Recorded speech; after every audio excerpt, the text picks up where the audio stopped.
Thì cái giác ngộ đó là giác ngộ cái gì? What we enlighten about? Là thấy cái bản thể của ta mình cùng khắp không gian thời gian.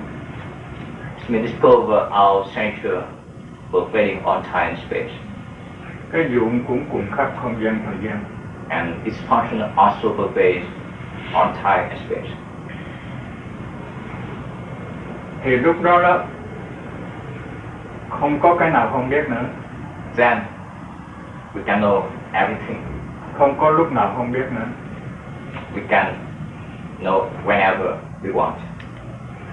Cho nên Thiền tông gọi là đoạn dứt nghi căn. Therefore, in the Matra meditation is called the root of doubt is eradicated. Bây giờ á, sư ngộ thì nhờ cái nghi để đưa mình đến tới ngộ.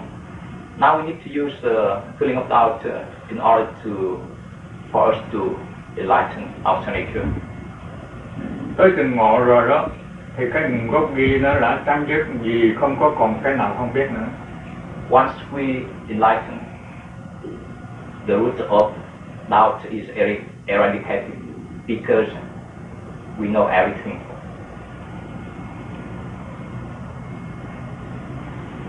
Cái này đó là cái mục đích đó, Phật Thích Ca truyền cái pháp môn này là muốn mọi chúng sinh đều đặt đến chỗ cuối cùng cái bản thể là khắp không gian, khắp thời gian đó. What Sakyamuni Buddha really wanted, that we realize our center pervading all time and space.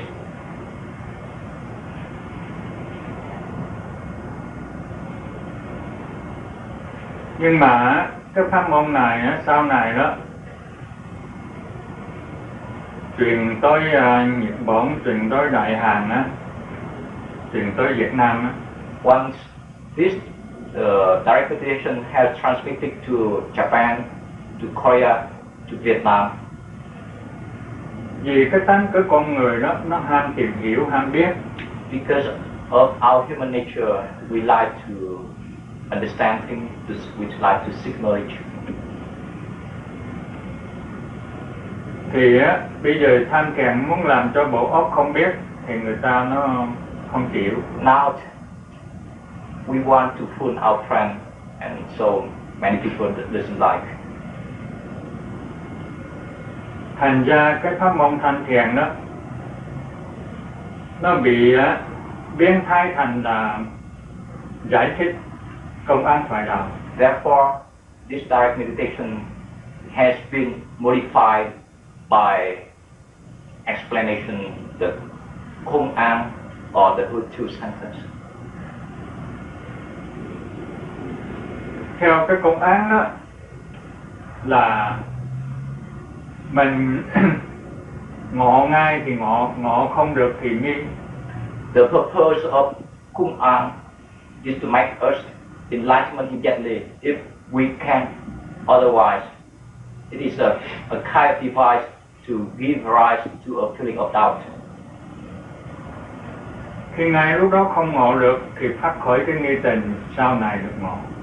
And because we give rise of doubt by hearing about Kung An, this will make us enlightened in the future.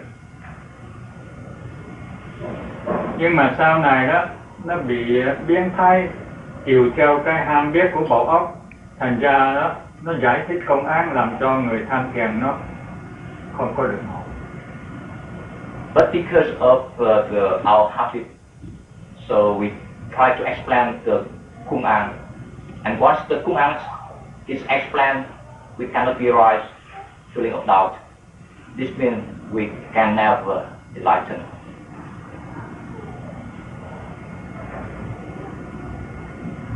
Theo Thiền tông chánh thức đó là thâu một công án thì tất cả đều thâu hết, bởi vậy không còn cái nào không biết nữa mà.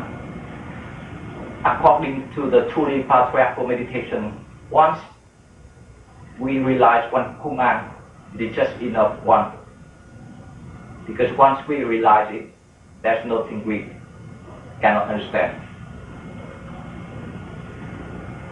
Còn bây giờ đó thì nhiều người đó thâu công án này rồi thâu công án khác, cứ một công án qua một công án diễn giảng nào không có phát hiện được cái tinh tấn. Now we try to achieve a result by solving one kumang and another one and another one, and with this kind of method we never realize our self-interest.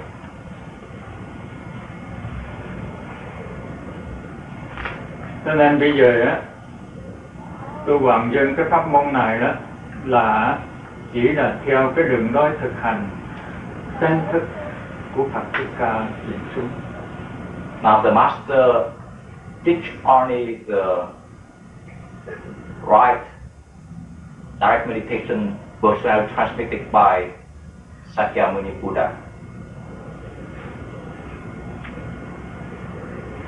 Người nào mà có duyên á, tin được cái pháp môn, tin được cái tự tam á, thì nó sẽ đạt đến giác ngộ cuối cùng.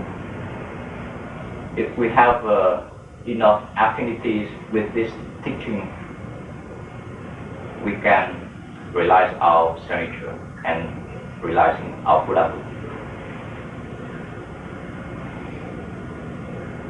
Còn những người mà không có tin được á, thì á, muốn tìm hiểu đó thì là không có thể mà đạt đến giác ngộ được.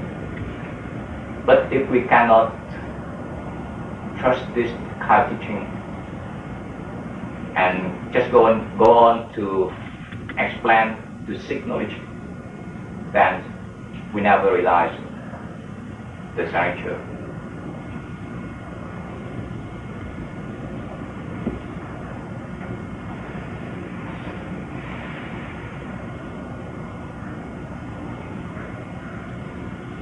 Bây giờ á, tôi giảng về cái đại khái á ha, cách tham thiền đó, các bạn quý vị là biết được á, đã thực hành được.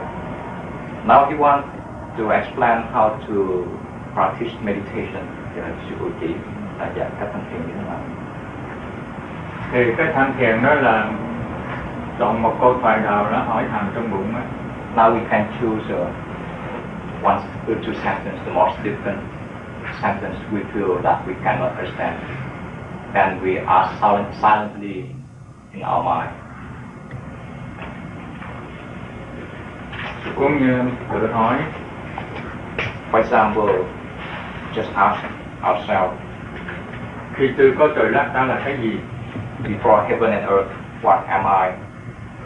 Nó không biết. If we don't understand, tức là tham thiền rồi đó. Don't understand, this means we are already meditating. Cái tham thiền chỉ cần cái bộ giữ cái không biết ở trong bộ óc đó thôi. We just need to keep this feeling of doubt in our mind. Vừa hỏi mà vừa cảm thấy không biết. Why we asking ourselves and just feeling that we don't understand.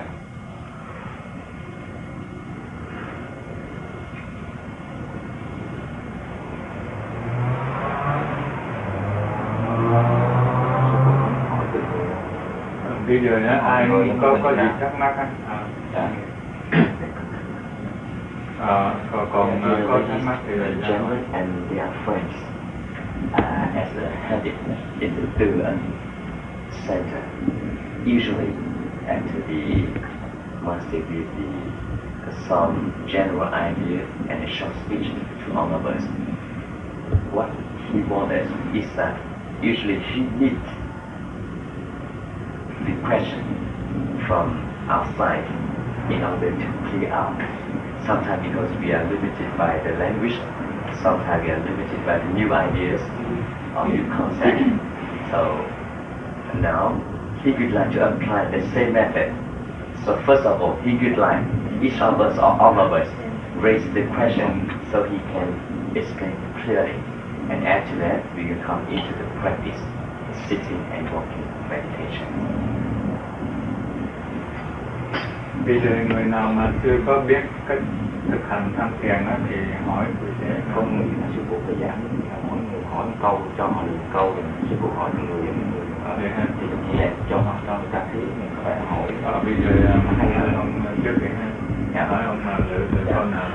Then you want to choose the good two, and the master can ask you, do you want to pick one of the good two? The first one. You pick the first one. Giờ ông lấy câu thứ nhất. Để sư phụ hỏi ông kiểu. Bây giờ ha, tôi đã nói trước á là nhiều cái không biết á, để sáng thiết tất cả biết, tức là không có cho bộ óc tìm hiểu, không cho bộ óc suy nghĩ. As we said before, we use the feeling of doubt, which means the non-understanding of our brain, in order to seize the activity of the brain. Thì bây giờ tôi hỏi thử coi mà tham đúng hay không á. Now he starts to ask you to whether you do it rightly or not. Thì tôi vừa hỏi dứt á thì phải trả lời ngay. So whenever he had just finished his question, you need to reply immediately without thinking. Nếu mà trả lời chậm tức là qua bộ óc suy nghĩ. If you delay your answer, it means you use the knowledge derived from the brain. So you have to immediately after this question. Qua bộ óc suy nghĩ thì nó không phải là đúng cái tham thiền đó.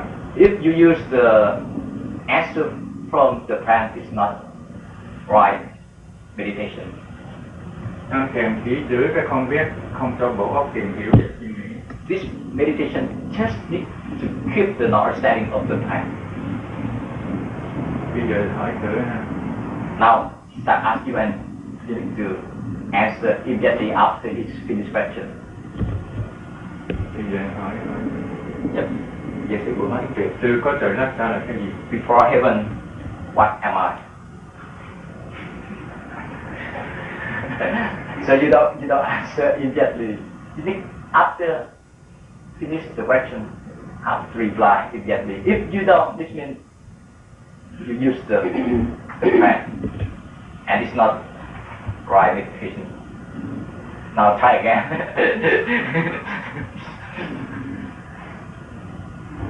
Bây giờ để hẹn trả lời á, thì làm gương mẫu. Yeah, now we take one example.